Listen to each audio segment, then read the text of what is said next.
Tesla का मालिक या ट्विटर का मालिक या फिर ये मेटा और फेसबुक वाले, ये सबसे बड़े कामयाब होते अगर वही कामयाबी का मेयार है। कुछ लोगों ने समझा कि साहब बहुत ज्यादा नेम एंड फेम ये कामयाबी की अलामत है, तो मैं समझता हूं फिर बॉलीवुड की नाचने वाली वो एक्ट्रेस वो बहुत ज्यादा कामयाब हैं, इसलिए कि बहुत ज्यादा मशहूर वो लोग हैं, या फिर हॉलीवुड वाले वो एक्टर कामयाब हैं कि उनकी शोहरत आसमान की बुलंदियों तक पहुंची हुई है। लेकिन मैं समझता हूं साहब ये कामयाबी का मेयार नहीं है। आप भी जानते होंगे कामयाबी का स्टेटस नहीं है। अल्लाह मुझे फॉर्च्यूनर दे, अल्लाह का शुक्र हम अदा करें। अल्लाह हमें 10,000 या 20,000 का कपड़ा पहनाए, अल्लाह का शुक्र अदा करें। अगर प्लेन के बिजनेस क्लास में गुलाम गौस कादरी सफर करें उस वक्त भी अल्लाह का शुक्र है, और अगर रिक्शा पे बैठ जाए उस वक्त भी अल्लाह का शुक्र है। अगर चिकन चंगेजी और मटन कोरमा मेरे सामने हो उस वक्त भी अल्हम्दुलिल्लाह, और अगर नमक रोटी हलाल की है उस वक्त भी अल्हम्दुलिल्लाह।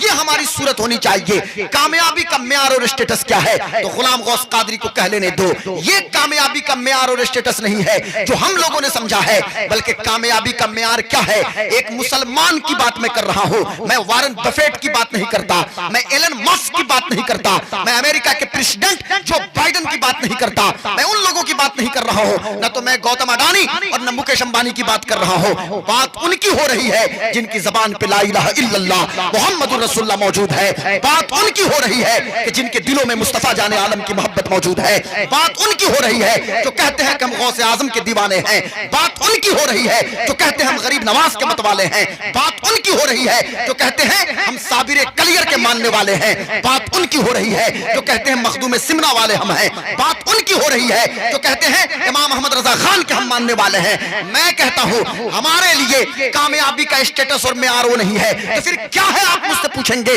तो मुझे कहने दो। हमारे और आपके लिए कामयाबी का मेयार ये है कि जिंदगी के एक एक लम्हे से अल्लाह राजी हो जाए और मोहम्मदुर रसूलुल्लाह राजी हो जाए। ये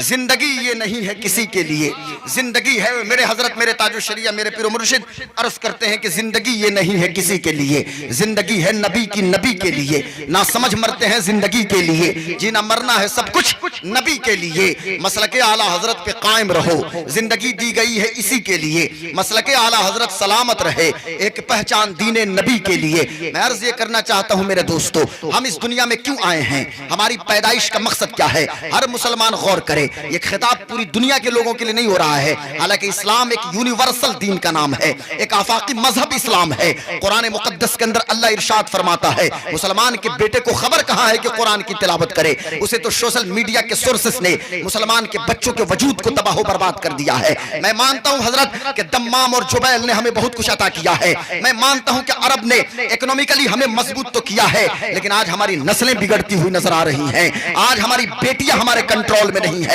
आज मेरी बहन मेरे कंट्रोल में नहीं है। आज ऐसे माहौल बन चुके हैं और पब्लिक डोमेन में डिस्कस का मौजू हम ये रखते हैं कि कौन बड़ा है कौन छोटा है। मुसलमानों को तो सर जोड़ के बैठना चाहिए कि मेरी बेटी घर छोड़ के क्यों भाग रही है। मुसलमानों को तो सर जोड़ के इस बात पे बैठना चाहिए कि हम एजुकेशन में आगे क्यों नहीं बढ़ रहे हैं। पब्लिक एडमिनिस्ट्रेशन के शोबे में यानी प्रशासनिक विभाग में न तो हमारा कोई डीएम न कोई एसपी दिखाई देता है साहब, न कोई बीडीओ और न कोई सीओ दिख रहा है, न कोई एसडीएम और न कोई एसडीपीओ दिख रहा है। हम जा कहां रहे हैं हमें यह भी सोचने की जरूरत है। भारत की धरती है, आप कहीं भी चले जाएं, आपकी सैलरी 10,000 रियाल क्यों ना हो जाए, लेकिन जब अरब के लोग गुस्सा में होते हैं तो कहेंगे अंत हिंदी अंत मिस्कीन। आप वहां बहुत बड़े पोस्ट पे क्यों ना पहुंच जाएं, लेकिन अंत हिंदी और अंत मिस्कीन ही आप कहे जाएंगे। इसलिए भारत की सरजमीन है और भारत किसी के बाप की जागीर नहीं है। ये हिंदुस्तान की सरजमीन, ये गरीब नवाज की सरजमीन है। और मैं सीना ठोक के डंके की चोट पे कहता हूं, हालात कितने खराब क्यों ना हो जाए, अल्लामा शहाबुद्दीन साहब किबला,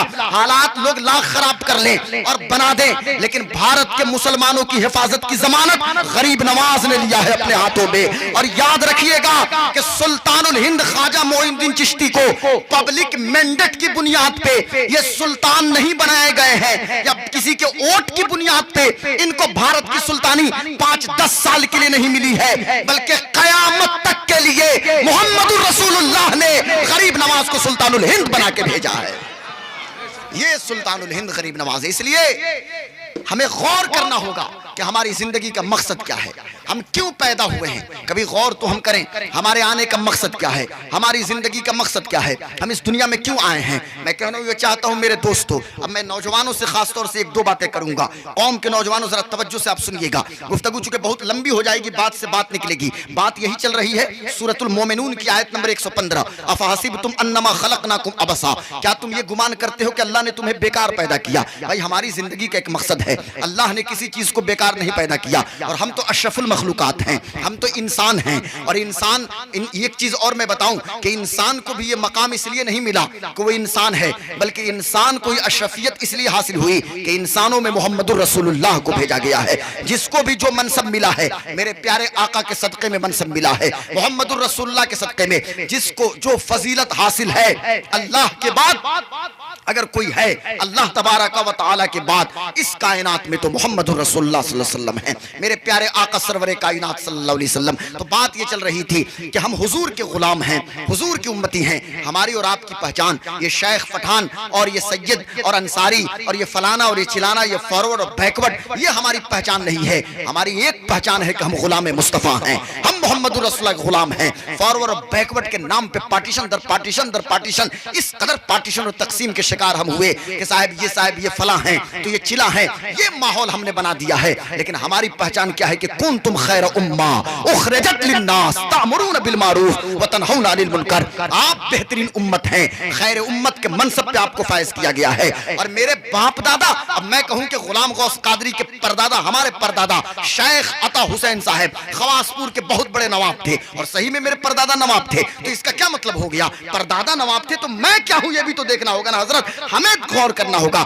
آج ہماری حالت یہی ہو گئی ہے, ہمارے دادا نواب تھے اور پردادا نواب تھے, علاقے کے بہت بڑے شیخ تھے. تو میں کہنا یہ چاہتا ہوں ہم کیا ہیں, ہمیں بھی تو غور کرنا ہوگا, ہماری حیثیت کیا ہے, بیٹوں کی پوزیشن کیا ہے, ہم کیا ہیں اور آپ کیا ہیں. میں کہنا یہ چاہتا ہوں ذہن کو قریب رکھیے, ہم اس دنیا میں کیوں آئے ہیں, ہم تو انسان ہیں نا. اللہ تبارک و تعالیٰ نے انسانوں کی پیدائش کو مختلف زاویوں سے قرآن میں بیان کیا ہے. اللہ فرماتا ہے والتین والزیتون وطور سینین وہذا البلد الامین لقد خلقنا الانسان فی احسن تقویم. کتنی قسموں کو یاد فرمایا ہے, اور اس کے بعد اللہ نے ارشاد فرمایا, اللہ تبارک و تعالیٰ نے, ہم نے انسان کو ایک بہترین پیرائے میں پیدا کیا, یعنی انسان احسن ہے, انسان اشرف المخلوقات ہے, کائنات میں انسان سے بہتر کوئی مخلوق نہیں ہے. اب انسان ہم ہیں, آپ ہیں انسان. اللہ تبارک و تعالیٰ نے انہی انسانوں کی رشد و ہدایت کے لیے ہر زمانے میں, ہر دور میں جب انبیاء تشریف لاتے رہے, اللہ انبیاء کو بھیجتا رہا.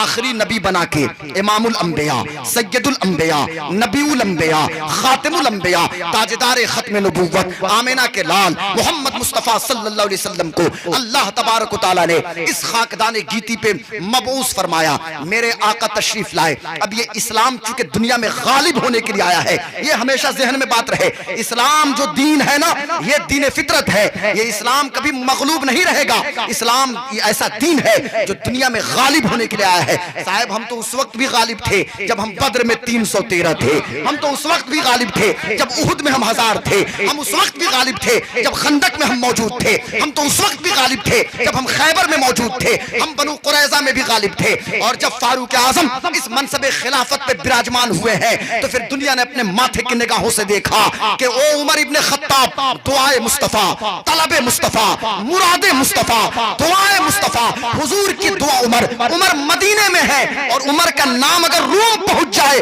تو وہاں کا بادشاہ کانپنا شروع کر دے, اگر ایران پہنچ جائے تو کسرا کانپنا شروع کر دے. آج کیوں ہمیں ڈرایا جا رہا ہے, اور مسلمانوں کو ڈرنے کی بھی ضرورت نہیں ہے. میں تو ڈنکے کی چوٹ پہ سینہ ٹھوک کے کہتا ہوں بھائی, نہ تو ہم کل کسی سے ڈرے, نہ آج ڈرنے والے ہیں, اور نہ قیامت تک کسی سے ڈرے. ہاں لیکن ہم ڈرتے ہیں تو صرف اللہ سے ڈرتے ہیں. یہ مقدس پیشانی جھکے گی تو اللہ کی بارگاہ میں جھکے گی. دستے سوال ہم دراز کریں گے تو اپنے اللہ کی بارگاہ میں دراز کریں گے. تو اللہ نے کیوں ہمیں پیدا کیا ہے, تو آئیے ذرا ہم قرآن ہی سے پوچھتے ہیں. اللہ تبارک و تعالی قرآن مقدس میں ارشاد فرماتا ہے کہ وما خلقت الجن والانس الا لیعبدون. اللہ